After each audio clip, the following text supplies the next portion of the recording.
Welcome to Malcolm and We, heard exclusively on malcolmpresents.com, a streaming platform heard around the world and beyond. And today we're having a re-hookup with one of our first guests that we had, Callum Cintron. I'm Malcolm Berman, I'm your host, and Jana Larson is your co-host. And Jana, take it away. I will.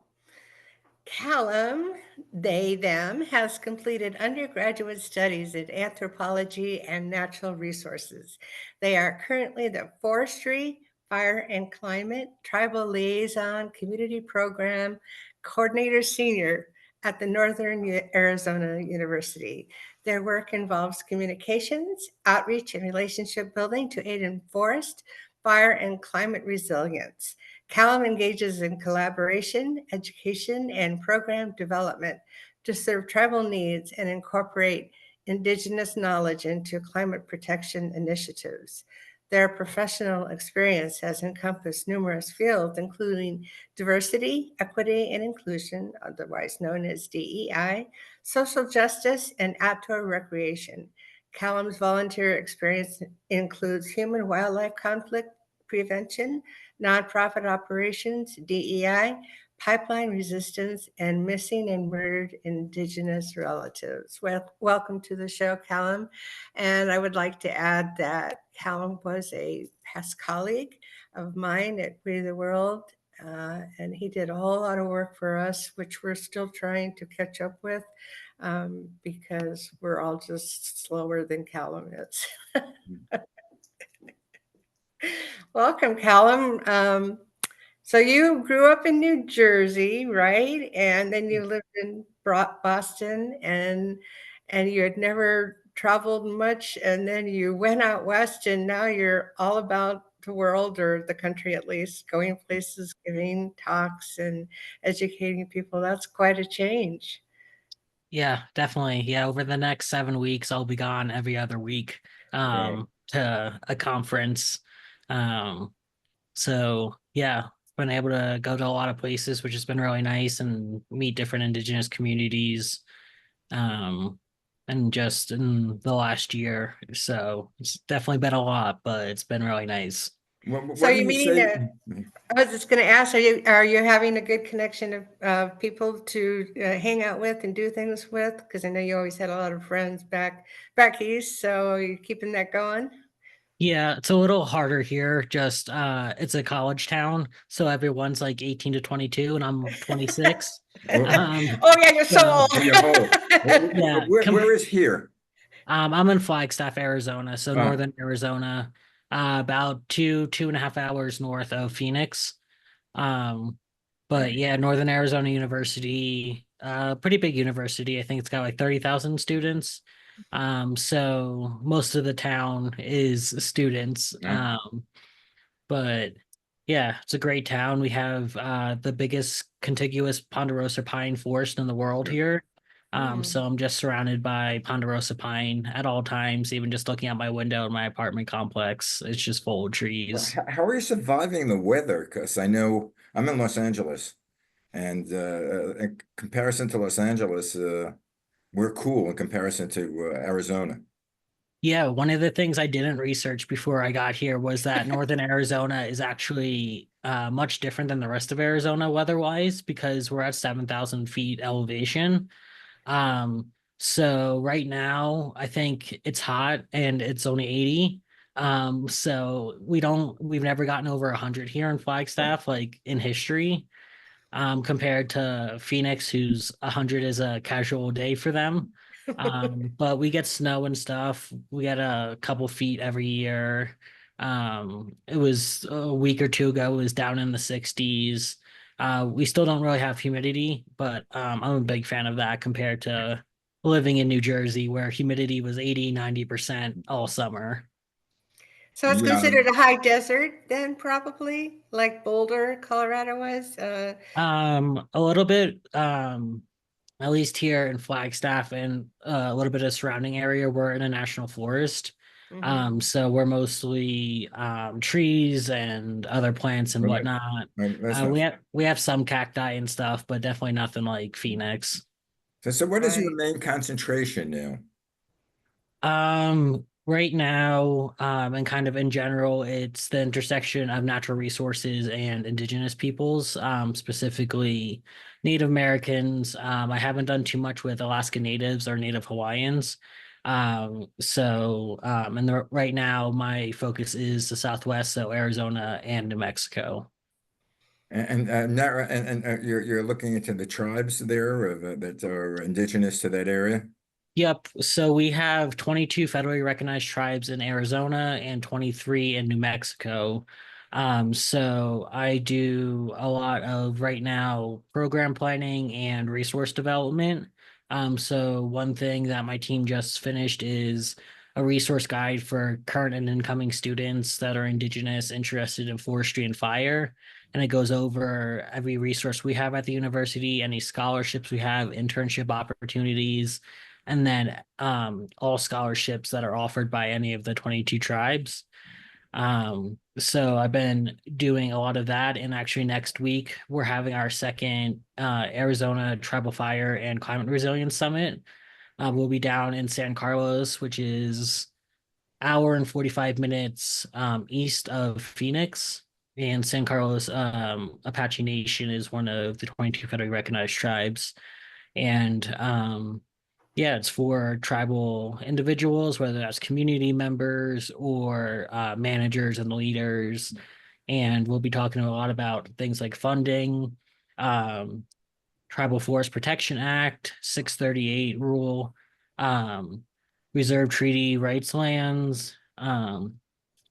Those are all a whole story in themselves, but they're just rules around with the Forest Service and Bureau of Indian Affairs, to make sure that more co-management can happen on and off indigenous lands. So that'll be a 3-day event next week, and we'll be doing some field trips. We're actually going to see a prescribed burn happening. And then, unfortunately, San Carlos in, I believe it was May, had a devastating wildfire Mhm. um, that burned down, I think, 20 something homes and other structures, and almost burned the tribal farm. So we'll be going to that site to see um, kind of what happened and hear the story about what people went through. Hmm. So who do you actually work for?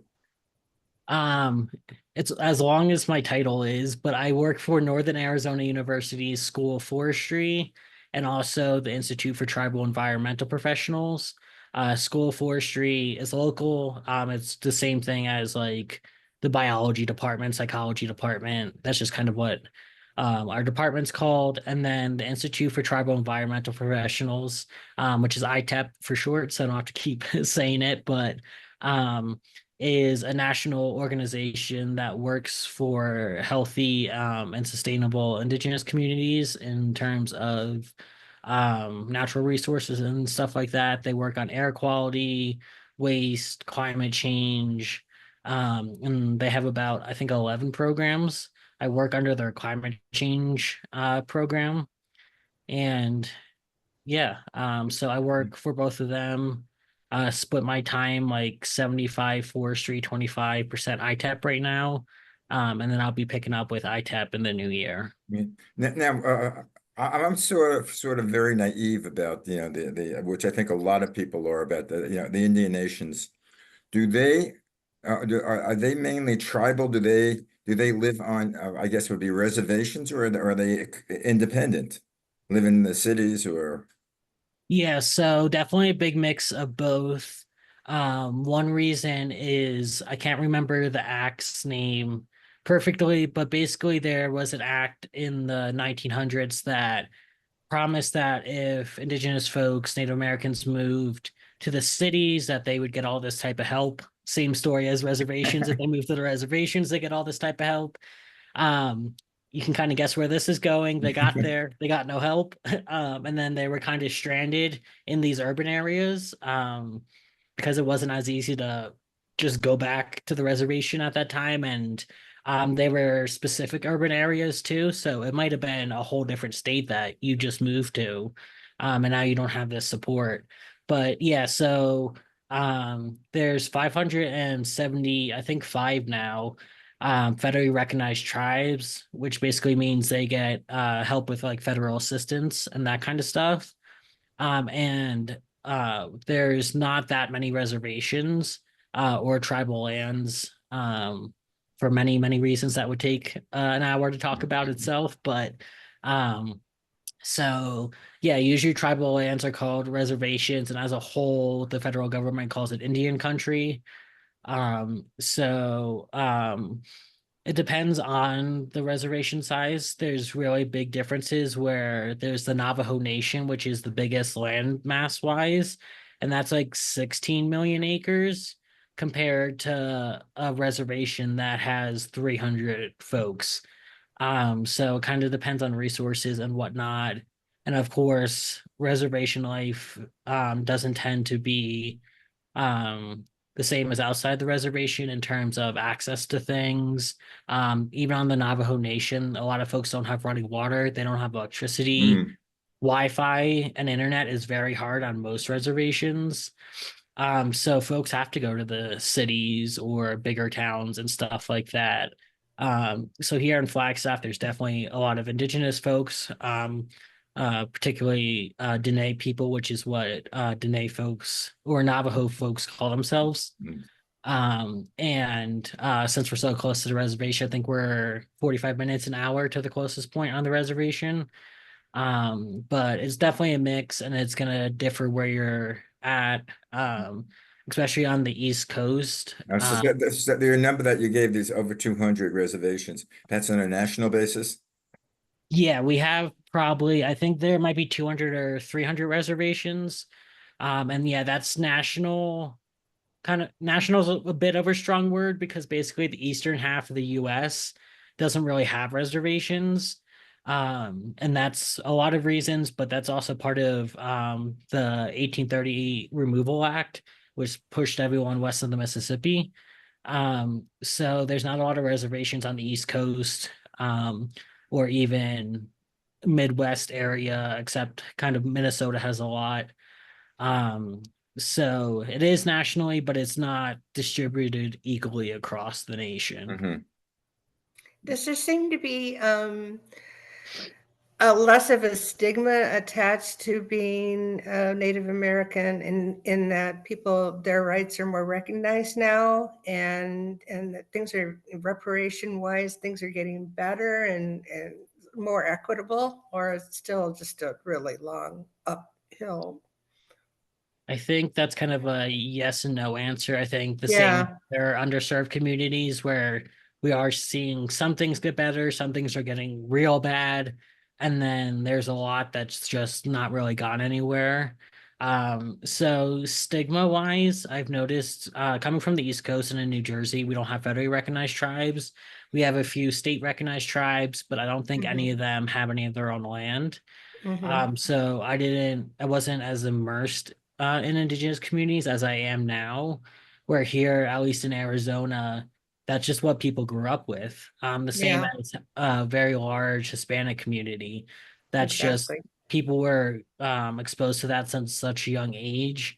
It's been so interesting talking about how I didn't really know about indigenous communities until college, and people here are like, we've been learning that since elementary school. Yeah. So it definitely depends where you are.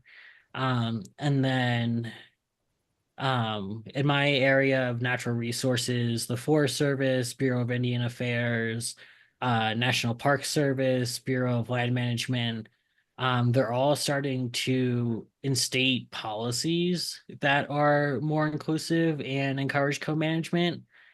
Policies don't need to be followed always, though, is the issue. But I've seen definitely since I've started working, at least again here in this region, um, California, Pacific Northwest, there is a lot more inclusion wanting from a lot of these entities. A lot of the employees want it, even if maybe the higher ups don't want it. Hmm. Um, so yeah, I think some things have gotten better. There's always things that aren't great. And then Native American life is so intertwined with United States politics that Yeah. whatever happens in the next month with the election can change that answer very quickly. Yeah. Yeah. Well, It's wouldn't going to the be. the organization still be the same no matter who's president? Isn't it in place? Mm, Or can So that be that can be varied with whoever comes in? yeah, basically, because even with the Supreme Court, it depends who's in the Supreme Court making the decisions. So things that so like when colonization first happened, there was very much the mindset of this is their land, like we're here, they're helping. That changed very quickly, and then it kind of came back. There's it's called the policy errors that you can kind of look up, and you can see goes back and forth a lot. And that's the same with whoever is going to be in the Senate and the House of Representatives. It very much depends on them on what gets passed, what might get repealed, um, and all of that. So definitely politics, just like kind of again any other underserved communities, really depends on who's in the White House, who's in Congress, who's in the Supreme That Court. seems like a very tenuous type of situation. If I was living under that, I'd be, constantly, looking over my shoulder, so to speak. Yeah, definitely. There is increased sovereignty nowadays for indigenous nations, but it's definitely not where it needs to be. They don't have full sovereignty, especially over a lot of criminal jurisdiction. That's a whole very confusing conversation, but one of the things I've worked on is missing and murdered indigenous relatives, and mm. a majority of those cases don't even get prosecuted if they do if they even do an investigation or anything. So and tribes aren't able to as much as they should be able to prosecute for those. Namely, they can't really prosecute non-native perpetrators, and of course 85% of the perpetrators of missing and murdered indigenous relatives are non-native. Mm. um Why? so Why would they have that rule?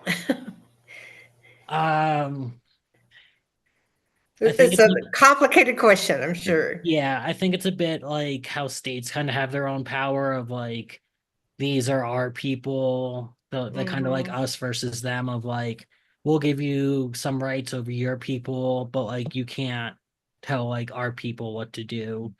Where on the flip side, the federal government can usually very easily prosecute an indigenous person. Yeah, Yeah. there are two good movies out there. One was, which I just saw, called Res Ball. I don't know if you've seen Mhm. that. And it's about Navajo tribes and I don't know if they're tribes, but Navajo students in New Mexico, high school students who became a world championship basketball team, or a state champion basketball team, overcoming whatever they had to overcome.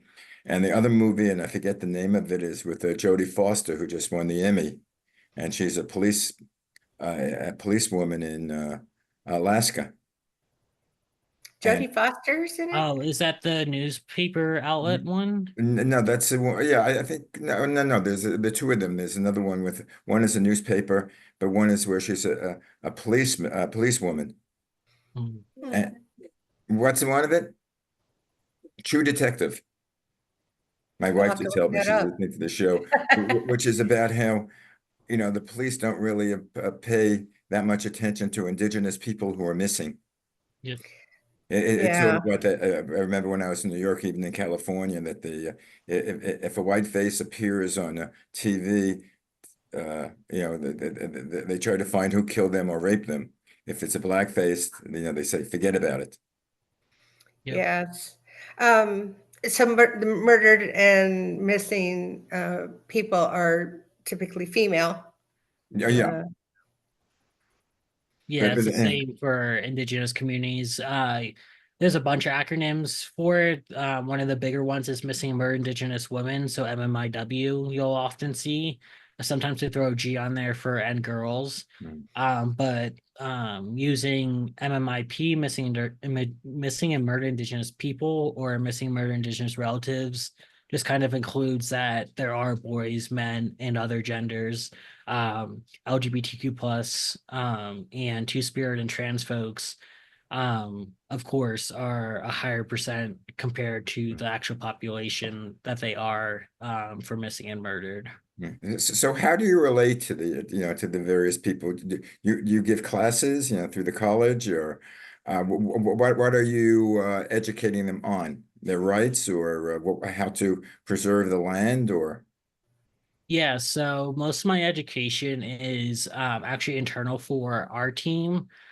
So in the School of Forestry, we have two Indigenous staffers slash faculty. We have one, our academic advisor, and then we have a faculty member who's Indigenous, and that's it. And so my role has been doing like a mini training series about like histories and cultures, um, Arizona and Indigenous communities, the three colleges here, or the three public colleges here that are very big, outreach and engagement. And my biggest project right now is incorporating Indigenous knowledges and sciences into our curriculum.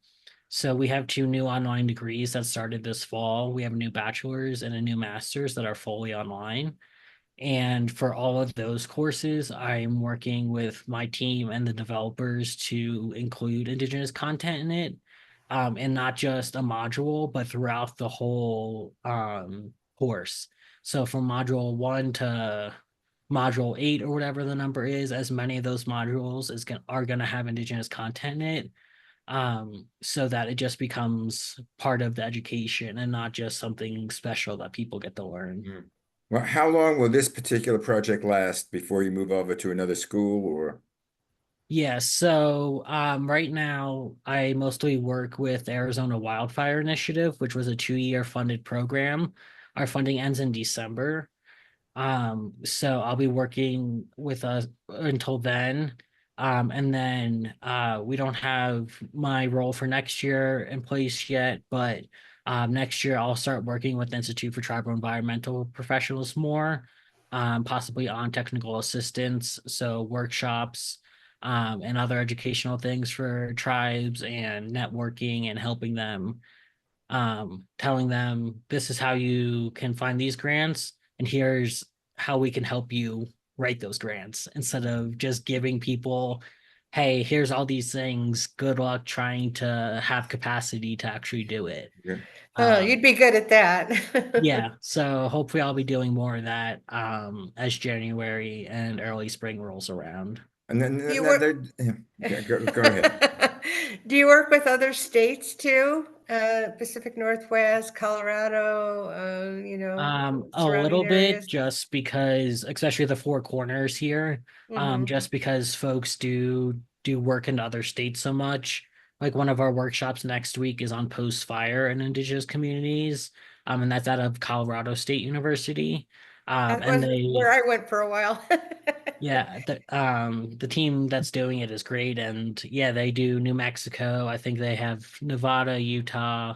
They Mhm. haven't in Colorado, of course, and I don't think they've done Arizona too much. But through projects like that and through conferences, I've made. I go to California a lot for conferences. That's where, for some reason, people like to host conferences. But I'm Yeah, not going to argue. the weather's okay. Yeah, the weather's usually good. Every time I've gone there. It just reminds me of this brief story with when I was working in advertising, producing TV commercials.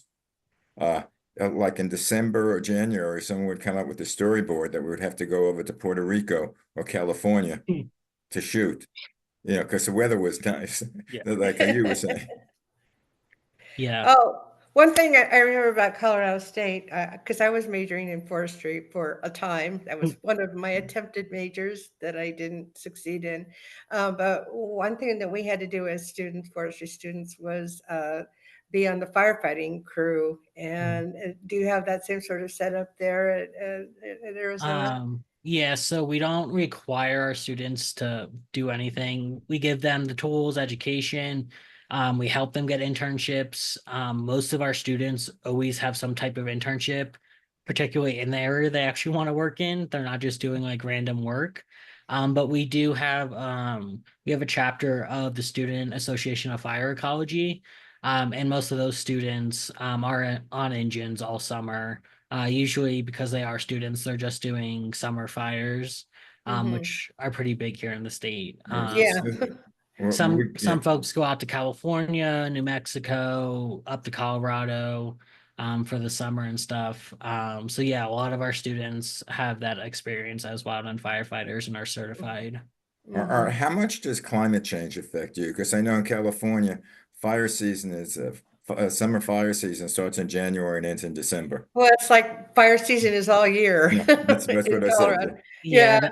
that's a problem. I think just everywhere at this point that has had fire this year, I think was one of the worst fire years for almost every state that has fires.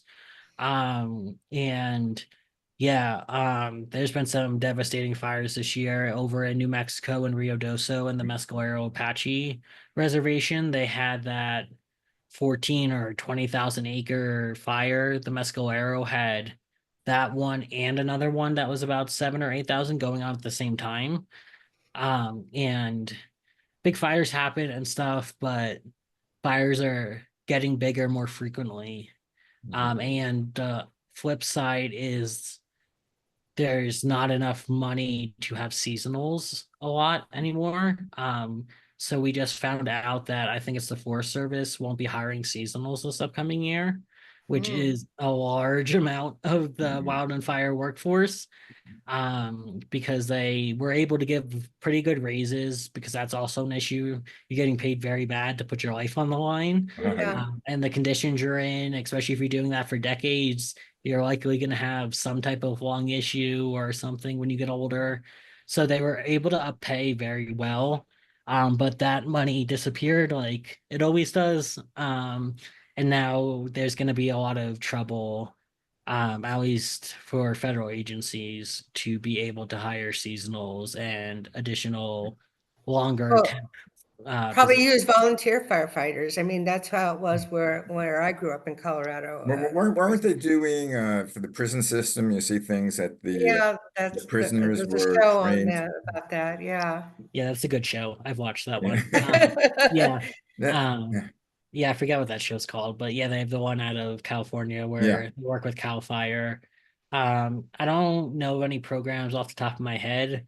Um, I think it's a good opportunity if the prison. So you need to have a thing called a red card, which is basically you need to be certified to be a wildland firefighter. You can't just be like, hey, I'm cool to help out and like I Right. want this job.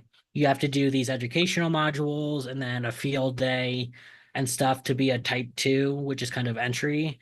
And then you to be able to go up, you need to keep doing those modules. You need to do a thing called a task book, which is basically either like in office in any setting on fire and prescribed burn. You need to do X, Y, and Z In other to be words, able to get. you got to know what you got to know. Yeah, you need, especially with fire, you need to know what you're doing when you get out there.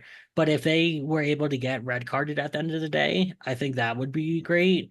But at the same time, we're using folks for free labor of you either get to do this and maybe you get out a little Right. early and you don't want to do it, or you just stay and do nothing Yeah. all day in prison. Right. But, Yeah. now, a question I want to ask when I think of the indigenous people with Indians, I think of things which I always see on television about how depressed the that existence is and how much alcoholism there is and how much suicide there is. Is that true or not true, or is it improving, or how does that relate to you? Because you're dealing with the young, I take it a lot of the younger. Eh, Yeah, I would say most of the folks I've interacted with are like either younger, like my age, kind of in their 20s, especially because I work with the students. And then older folks like 40s plus, not too much in the middle, but um, yeah, that's also a very long conversation. But alcoholism, drug use, and suicide rates are pretty high in indigenous communities. There's a whole history around that, Yeah. intergenerational trauma.